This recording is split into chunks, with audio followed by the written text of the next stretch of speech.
Hello and welcome to Rebounding Faith. I'm Gina Ferrari. I'm Kristen Corona.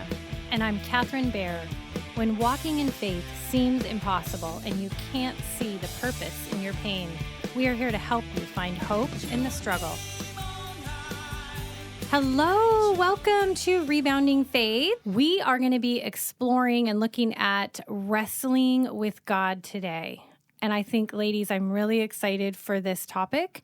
It's something that I know I have done many times, and I'm curious to get your input and take on this topic. And so before we start, though, I thought it would be super fun to dive into a few facts about wrestling, because I don't know any wrestlers. The actual sport of wrestling. Yes. Okay. Yes, the actual sport of wrestling. Mm-hmm. And I would love to know if you guys have some color commentary about this, if you will, about this sport. But let me just kick it off. So wrestling, I learned, is considered the oldest sport on earth. So they actually have cave drawings that date back to 3000 BC that depict the sport and the actual moves of wrestling on these cave paintings. That was one of the original sports in the ancient Olympic Games in Greece, which date back to 776 BC, so really early.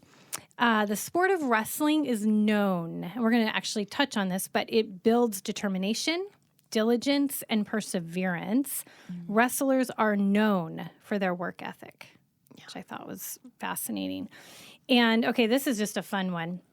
But wrestling is known as oil wrestling in Turkey, and it is the national game. The wrestlers smear oil all over their body and play the game of wrestling. And this game of wrestling in the past could go on for days and days. But since 1975, it was restricted to only about 40 minutes. So I thought that was because like the referees didn't want to go days and days watching days and days wrestle. Yes, and it would be super 40 slippery. minutes. Yes, wrestling. I love that you said that the wrestlers smear oil all over their body and then they play the game of wrestling. I think that games typically are synonymous with fun. Yes. Wrestling for days, especially with oil on my body, does not sound fun. That's not the word I would use to describe that. Yes, I know. So the purpose of wrestling is the objective of wrestling, and this is just for all of you that aren't familiar with wrestling, and I was one of those, so I really wanted to educate myself in preparation for this. So the objective of wrestling is to pin your opponent, but it usually involves a takedown to accomplish this goal. And so it's actually been proven statistically that the wrestler who executes the first takedown in a match will really, I think it's been proven to show that they will win the match 85 to 90% of the time. The first person who takes down their opponent? Yep, which I thought was really interesting. And strength is a vital component of wrestling. And so once they fall to the mat, they will grapple for control and to have an advantageous position over the other person. So that's the goal. And just a fun fact, wrestling matches last 7 minutes in length. So not days and days. Not days and days. Not even 40 minutes. Just 7 minutes. Just 7 minutes. Yeah. So anyway, I wanted to kind of start there to kick us off with wrestling. And so kind of moving into, I love quotes. You guys know that I love quotes. And I'm with you in that. Yes. And I found this quote by A.W. Tozer that says, "The Lord cannot fully bless a man until he has first conquered him," which I think is so relevant to this topic. So we're going to be looking at Genesis 32, 22 to 32. And the topic is Jacob wrestles with God. So I'm going to just read through this really quick, and then we can jump right into to talking about it. So it says, "That night, Jacob got up and took his 2 wives, his 2 female servants, and his 11 sons, crossed the ford of the Jabbok.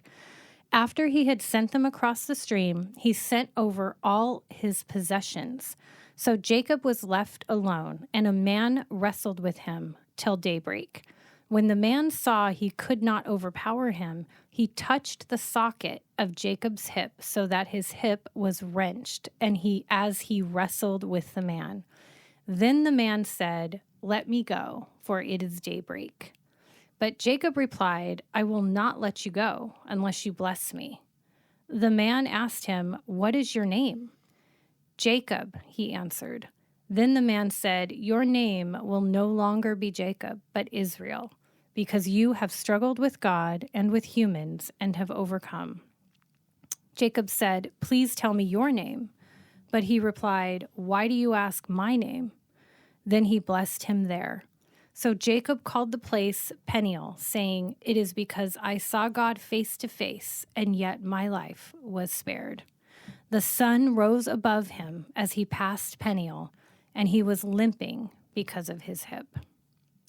So I love this. It's so much packed into this. And you ladies know, as I was preparing for this topic today, that it was a real struggle. I was wrestling with the message, right? Like, just to be able to keep it simple and to the point. And so I want to look at just a few topics related to this. And the first one was, who was Jacob pre-wrestle struggle, before that night? Who was he?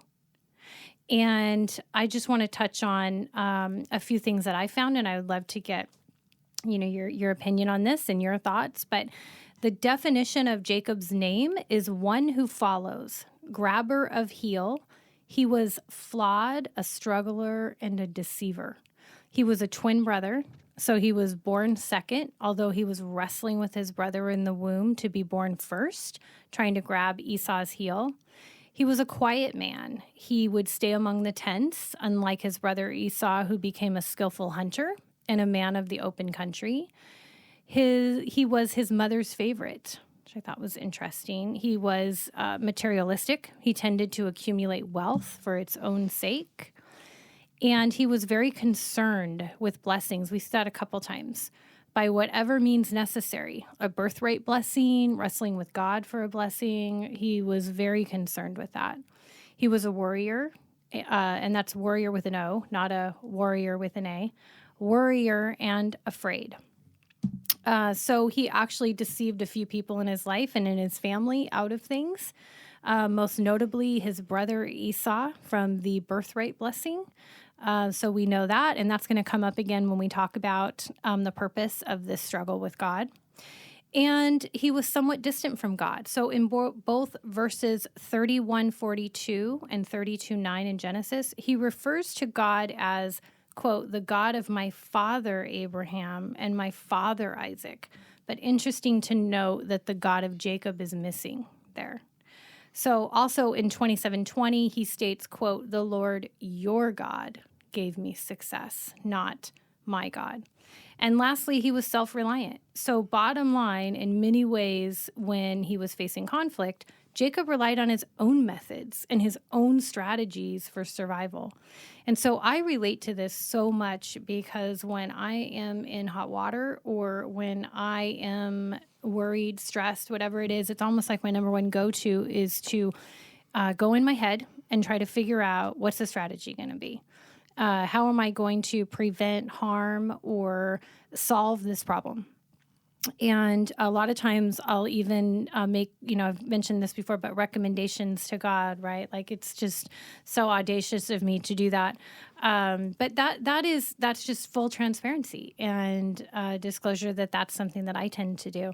What about you guys? Do you relate to any of those with Jacob? When I was reading through this, some immediate thoughts that came to mind was that, man, if Jacob can come out of this and be blessed, really anybody can. Yes. You never want to throw stones, but he wasn't really painted as this Christian like we would think today, this follower of God. He obviously was aware of God, but almost seemed like, yeah, I know what you're all about, but I'm pretty special too. Like, I got this, is how I really thought of him pre-wrestle. Yes. Right? Like, I'm going to acknowledge you, but a lot of what I do in my life is for me, to serve me. And as long as I got this, Like, I don't really think I need you, Yeah, although I know you're there. And so it was really relatable because I think that when you look at the characteristics of Jacob prior, it's not great to say it, but I can relate to a lot of those. And, Me too. like I started with saying, I think it gives you hope that really anyone can be blessed. And obviously we'll get to what comes next. But those were some of the things I was thinking as we were talking about this. So good. And, it's also interesting to note that someone like that is as flawed as Jacob was, that it meant enough to God to still pursue him. Mm-hmm. I love that. What about you, Gina? Yeah, I was just, listening to you guys and to this story and just thinking about when he said the God of my father, or not a personal God to him. And obviously up to this point, it's working for him, right?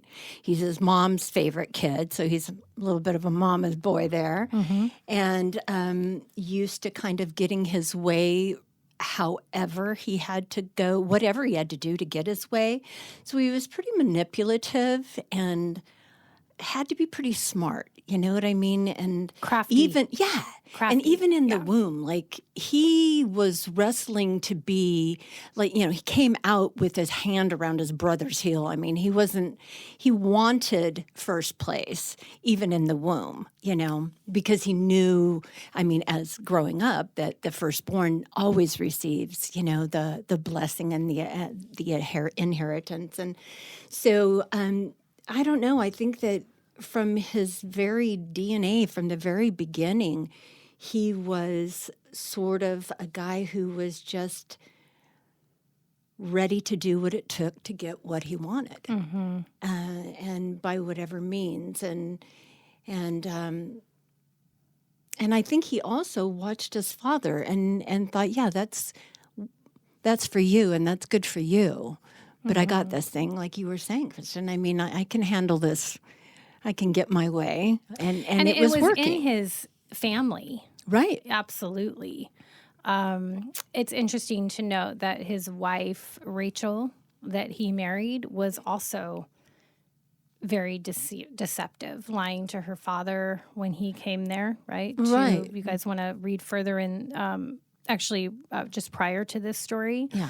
Her father comes to visit and is searching for some stolen possessions that she took from his home. Right. And just lied to him, that she couldn't move or something. She was her time of the month or something. Yes, I don't remember what it was, but she couldn't and he move. was, her father was a deceiver as well. Right. Oh, absolutely. So the king of the deceivers. Exactly. Yes. So this was definitely a thread that ran through absolutely that family. But he's a real guy, and that is relatable.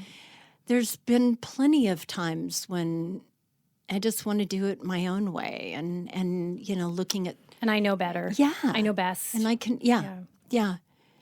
So I think he is not a man of character pre-wrestle, and doing what's working for him, but it's not ultimately who he wants to be or where he needs to be.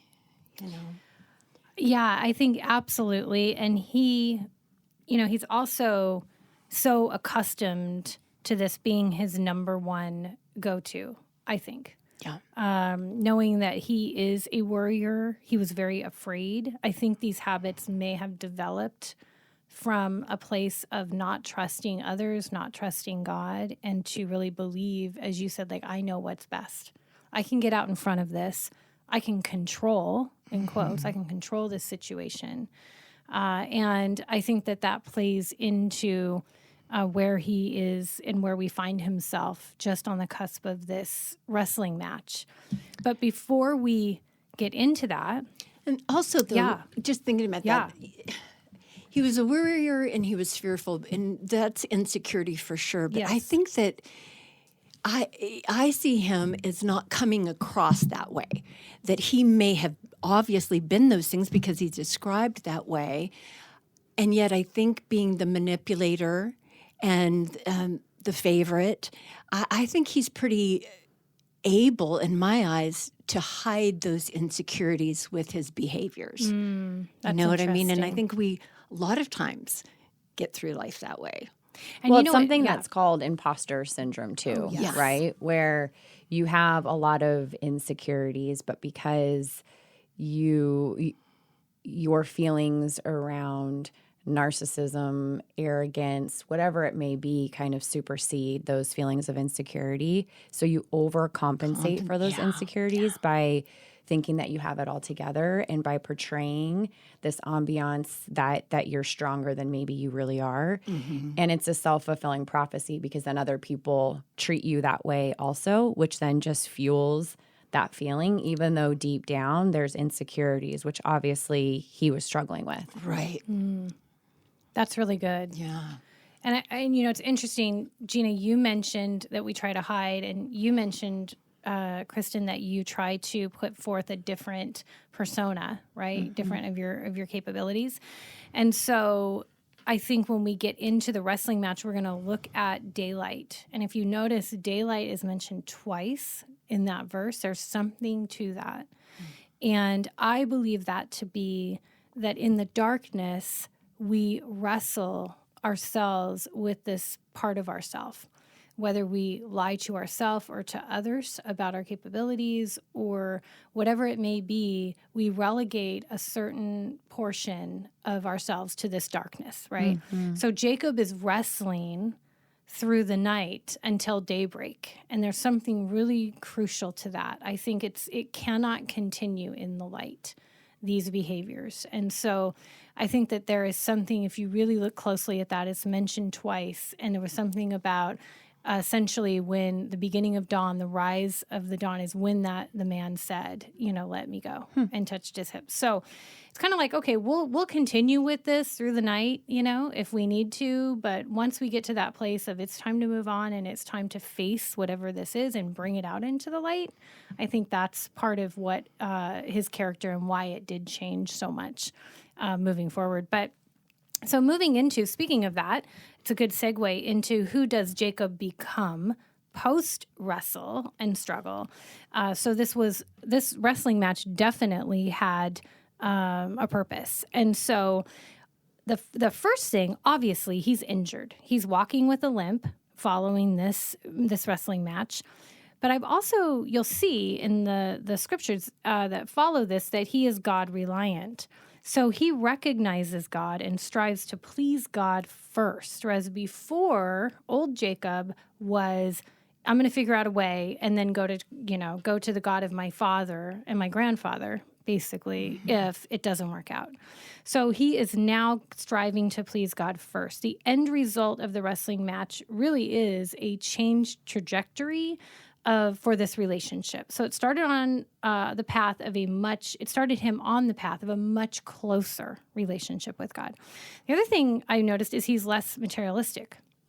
So in a verse farther in Genesis, you'll see that he begins to sacrifice really valuable material items. So he's pouring out really valuable oil of like the highest grade purity oil or oil purity to show the highest respect to God, where he built an altar at Bethel after God spoke to him. So God is more important to him at that point in his life than valuable material things. So that absolutely he changed with that. And then he also recognizes, right? So God as his God, and he builds altars dedicated to his God. After making it safely to Canaan, he purchases a plot of land and sets up an altar named El Elohe, Israel, or the God of Israel. And he also recognizes God's faithfulness. So God as being with him wherever he has gone and answered him in the day of his distress. And then God's generosity. So in verse 48:11, he cites the blessings that God provided and not of our doing. So really changed man. What do you guys think? Yeah, I think he came out a different man than he went into that fight with. And I think that all night long wrestling with the angel of God and being that determined to win He wasn't going to give up. And then even when, the angel says, let me go. And he says, no, I'm not until you bless me. I'm getting Right. something out of this all night fight. Right. Which I just think crazy to even imagine I think it just takes a lot of guts to kind of get in there and fight, wrestle all night, realizing really who you're fighting with and their power and not giving up. He was determined, and then having his hip, dislocated or touched, as they say, and then that he walked with a limp. He was changed physically. He was changed emotionally and mentally and spiritually from this battle. And I think that it's in those toughest fights where we hurt the most that we come out a different person. And I think that's very evident, with him. He is changed through the battle. As we were preparing for this session on this topic, we had all read the article Wrestling with God, Acquiring a Limp. And that was from Christianity Today. Jeremy Berg had written it. And one of I'll just quote from that article because I think it just really hit me relative to Jacob and how he was feeling. But it says, the strange truth is God can't use you unless you're broken. Yes, it is often true that hurt people hurt other people. But it's equally true that graced people grace other people. And healed people heal other people. I love that. And stood out to me too, Kristen. Yeah, that's the difference, right? He's been graced. Yes. And so he feels this immense emotion and willingness and desire to be able to now grace other people and heal other people the way he's been healed. And to your point, that limp was literal. It also was very figurative as well, related to how he was feeling about that wrestling match with God and how it impacted him. Yeah. And even, him being a materialistic guy from the beginning, and that was really important to him, material things. It also just shows a shift that the very thing that meant the most to him, he is willing to pour back out, which shows a change. Instead of wanting it for himself, everything about me and for me, it became about God and giving his very best to God. And in that, God blessed him even more. Absolutely. Yeah, really a changed character, at his core. And so, it's interesting also to look at why this wrestling match occurred to begin with. And, to set up the background to this wrestling match. So everybody understands Esau, his twin brother, who has had his birthright stolen from Jacob, which he sold, but Jacob took him up on it and absolutely took it and got the blessing. So Esau really has an axe to grind here. He's headed his way with 400 armed men. Esau has weapons, basically. Right. Jacob has livestock. Right. That's it. 400 goats. And, that's it. And he knows he is dead. He's in so much trouble.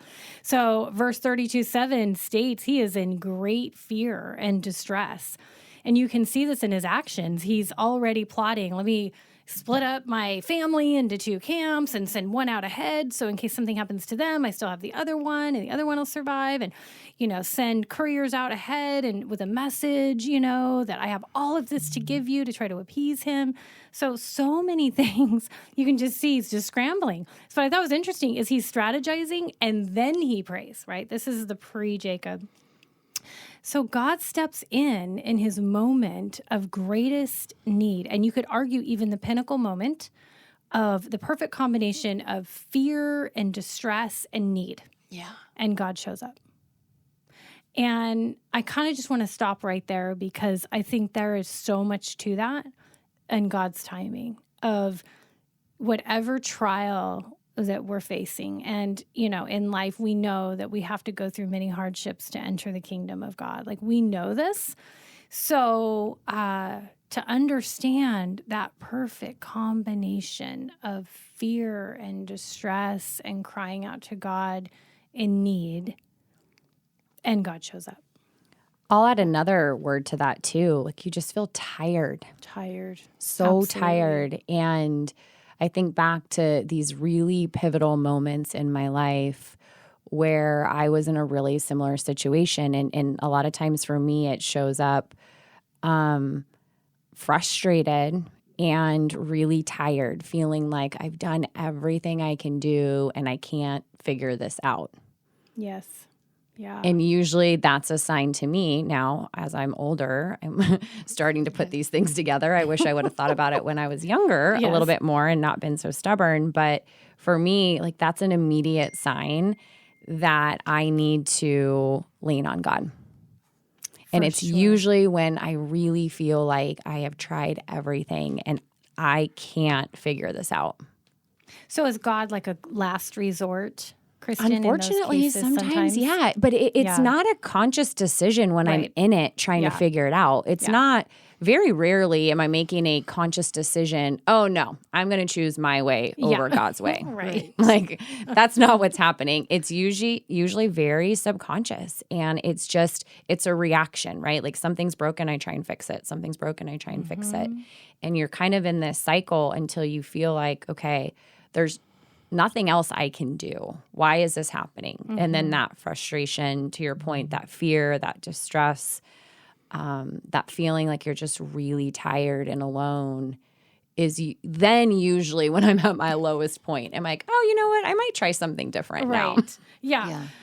Not funny though, too. It's like at night when this happens to him at night, when we have worked all day long at trying to figure something out, we're just tired. Yes. When we're more worn down, when our defenses are a little lower and we're a little bit more open to the presence of God stepping in on our behalf, obviously, I think we all do that. It's just in that, it isn't intentional. It isn't. It's human nature.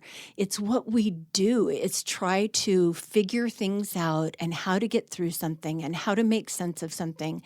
And it's when we are exhausted, we have tried everything we know to do and come up short, that we finally are willing to say, oh, wait, why didn't I start this with prayer and giving it to God from the beginning? And I think we would have struggled so much less. We have these constant battles that don't even have to be battles, as far as going through things, because God has a plan. And if we lean into it from the beginning, which I just rarely do, but when I do, everything goes so much smoother because that's how God works. Right. He has a plan on how to make it happen. And if we lean into it, then we watch it unfold with just, wow, that's amazing.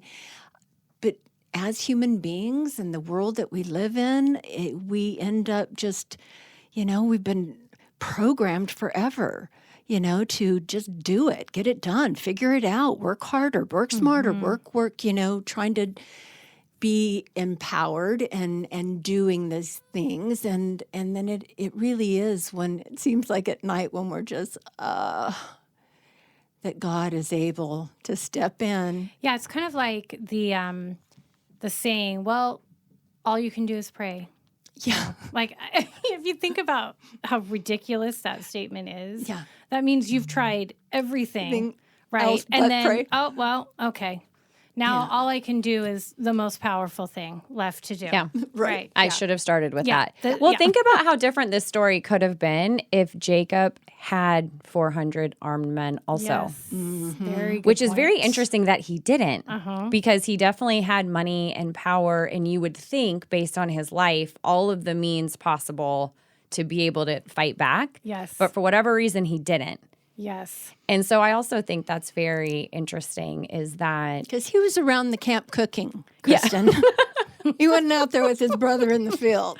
it's just very interesting, and it's usually when you're in that place of feeling like you've really hit rock bottom, it doesn't make sense that you're in that place. Like the odds should have been more in your favor, so we think, or statistically you shouldn't be where you are. Yes. But why is this happening to me? Yeah, but it's the Yes. same. Like, why did Jacob only have livestock? Yes. That's true. Right. Yeah. But two, I don't think he was anticipating it turning out the way it did when he took the, birthright from his brother. Of course he knew not. his brother's coming home starving, right? He's in the kitchen cooking, making something that smells delicious, and his brother's going to come in a vulnerable place. He knew what he was doing and setting it up. I just don't think he saw what was going to happen afterwards and the wrath that was going to come from his brother when he realized what what Jacob had done. And if you look at their characters, I mean, Esau, his name means action or impulse, right? He is a very impulsive individual. And so if you look at that, he was obviously a skilled hunter. It tells us that. He's used to weapons. He knows his way around that. He's used to action. It's more in his character, I think, to have these armed individuals with him, this cavalry, right? Jacob, on the other hand, doesn't operate like that. He's sneaky. He's behind the scenes. Right. He's manipulating things to go his way. And so it's more of his character to do what he did, to try to appease his brother, manipulate the situation, send forth all these gifts. And I love this part. It just cracks me up. It's just such a so human. But he is stating like, oh man, like I don't even, and of course I'm paraphrasing here, but basically like the women and children aren't even safe. It's such a dangerous situation. The women and children aren't even safe. So let me go ahead and send them first. And I'm going to hang out behind. This is just the way he rolls. It's just the way he thinks. And the very last of them are his favorites, Rachel and Joseph. They were the caboose on the train, which when I read that closely and I realized that, I thought that was so fascinating. But let me see the wife that I don't love as much, Leah, all her kids. Let's send them up front. Yep. And then, that's the way Jacob rolls. That's the way he operates. And so I think God his brother, though. Yeah. Come on. I was just stop it with I just think of Esau like coming home hungry, okay. And he is willing to give up his birthright over a bowl of soup. I mean, I don't think he even really believed that. He probably thought, no, that's not going to really happen. He's saying this, but he's not. He's, I mean, what even was going on with that, with these two brothers? It must have been a really good soup. Yeah, right. He must have been a heck of a cook. Heck of a cook, right? Right. Hanging around the tent. Yeah. I mean, he wasn't out hunting, that's for sure. Oh, my gosh. But man, when Esau realizes, he's what's livid. happened and he's mad and he's coming at him, but...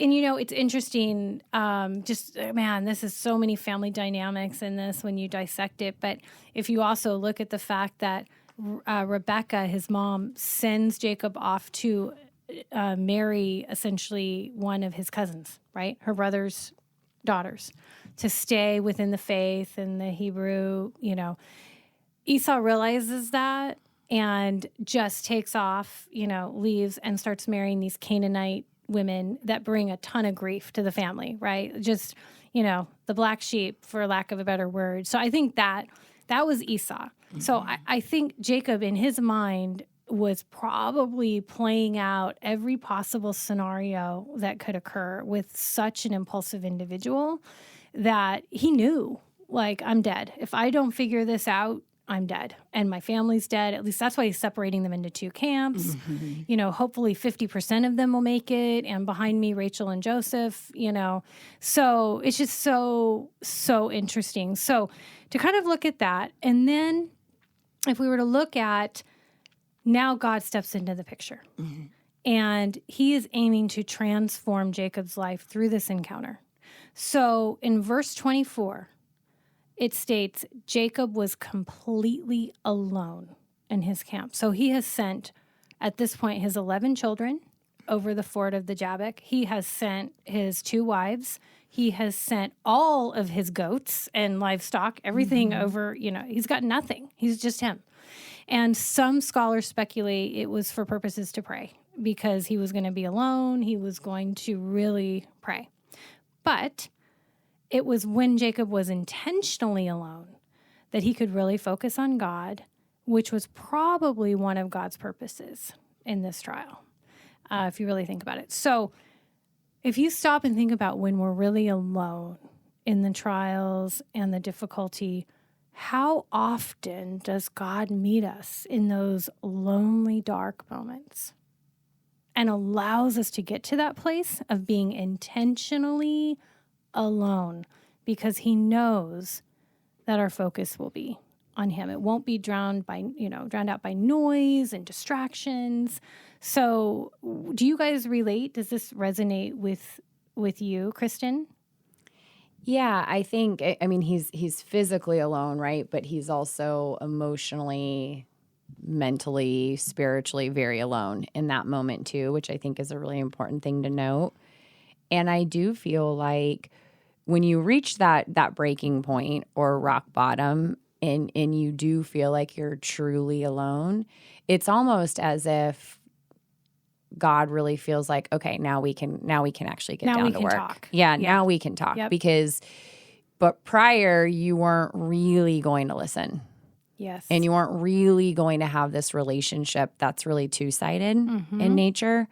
And so, unfortunately, I think, and I can speak for myself, sometimes it has to go there in order for me to really be in a position where I'm listening.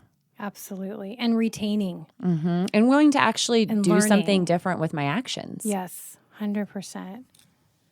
Yeah. How about you, Gina? No, I completely agree with that. It's in those times when I am most vulnerable, most feeling alone.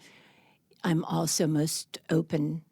And when God shows up, just clinging to him, in those moments of just desperation, really. Absolutely. And that's where the change comes. And, for me, I can speak, it's also one of gratitude. Yeah.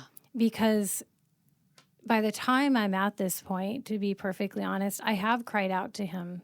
But to your point, Kristen, it's something where maybe it's 50%, like a 50% effort. And God knows, like he is going to wait until I'm ready to receive all of him. And sometimes that means I have to be at the end of the road. End of the road, ready to do whatever is needed to go on a different direction, whatever he is calling me to do. And so I have immense gratitude. It's like a painful gratitude. I am really grateful that God is here now, because that means either there's going to be some form of change, if not in the circumstance, then in myself, in me. And that's usually huge. both. And usually both. Yeah. And so thank you, God. Looking at this wrestling match and looking at post, the angel touches his hip. He's got a permanent limp, right? The angel says, "Let me go." Jacob says, "Not until you bless me."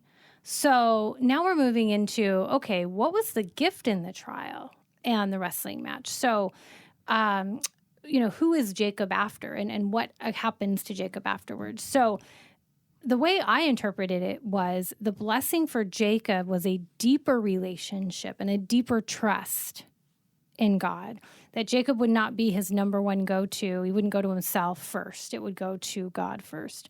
So despite Jacob's flawed characters, we all are flawed, the result was now God was the God of Jacob. Before it was just Abraham and Isaac. So now Jacob is added into that list, which I love. And he has now become God to Jacob. And then also, before it was a very immature relationship with God. So he was asking God to save him from his brother Esau and reminding him of his promises. He was panicking and developing the strategy. So you see this sort of progress now through Jacob's life as he is becoming more and more mature and making better decisions. And of course, the big thing that comes out of this is he is renamed Israel. And that is so, so important because he has a new identity and he has restoration. So this is so cool, you guys. I just realized this when I was putting this together. But the blessing that he took that wasn't his, the birthright from his brother Esau, in Genesis 27:32, his father Isaac asked him, "Who are you?" when he is deceiving his father. And he goes on to answer, "I am your firstborn son, Esau." So then if you flip that verse address around, and now before it was 27:32, now you flip it around and you go to 32:27, it says, the man says, "What is your name?" "Jacob," he answered. So this time, it's just such a cool thing that you just flip it around and now Jacob says Jacob. And so it was like given that opportunity, like Jesus did with Peter when he denied him 3 times and he came back and gave him 3 times, "Do you love me? Do you love me? Do you love me?" Now he's coming back to Jacob and saying, "Who are you?" Giving him the chance to now say Jacob. So this points to the stolen blessing. It is something that he now can get something that he's truly entitled to rather than taking something that wasn't his. And the timing, you cannot let that go. This is happening just before he's ready to confront 400 armed men. So that's huge. And if he doesn't get that, he's not going to be able to face his brother. So the name change is so interesting. And so as you look at this and reading the whole verse of 27 to 29, it says, the man asked him, "What is your name?" "Jacob," he answered. Then the man said, "Your name will no longer be Jacob, but Israel, because you have struggled with God and with humans and have overcome." Jacob said, still insisting, "Please tell me your name." But he replied, "Why do you ask my name?" Then he blessed him there. So it's so interesting because as we know, names in the Bible have a bigger significance than they do now.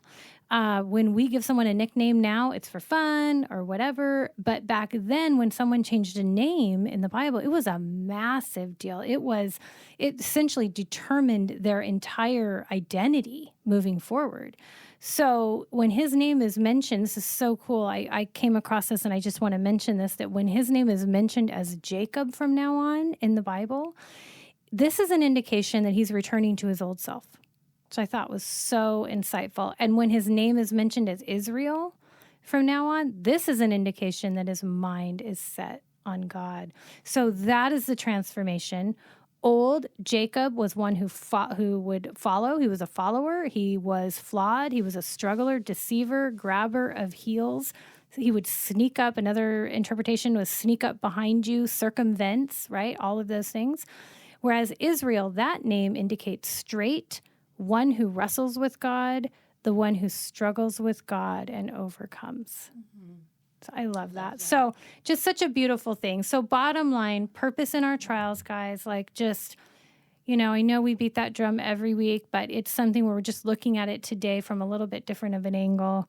And I think, some points made today are so crucial that we really do want to not be afraid of the wrestling match. So on that note, we will close, but thank you all for joining us at home. We pray that you have a rebounding week and don't be afraid of the wrestling match. And we will talk to you guys next week. Take care. Thank you for joining us. Come and join us next week and be sure to like and subscribe to Rebounding Faith.